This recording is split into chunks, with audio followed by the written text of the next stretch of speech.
मक्खी के अंदर शिफा होती है, उसके दो पर होते हैं, एक पर में शिफा बताई है, एक में नहीं बताई। ऐसा आज तक किसी वैज्ञानिक ने नहीं बताया, ये भी झूठ है। आज तक किसी वैज्ञानिक ने ये नहीं बताया कि मक्खी के परों से कोई शिफा या नुकसान हो सकता है। जदीद साइंस ने मुशाहिदात और तजर्बात से इस बात को साबित किया है कि मक्खी के एक पर में शिफा है और एक पर में बीमारी है।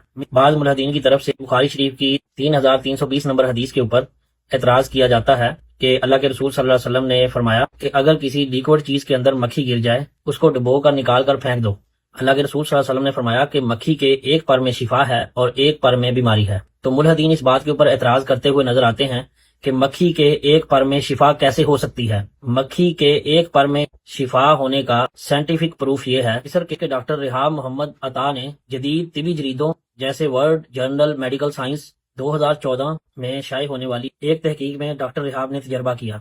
इन्होंने माए जैसे पानी या शहद में मक्खी को गिरा कर इसके दोनों परों का अलग अलग मुआयना किया। इनकी तहकीक में ये बात साबित हुई कि मक्खी के एक पर के ऊपर जरासीम यानी बैक्टीरिया थे, जबकि दूसरे पर में इन जरासीम को खत्म करने वाले मादे पाए गए।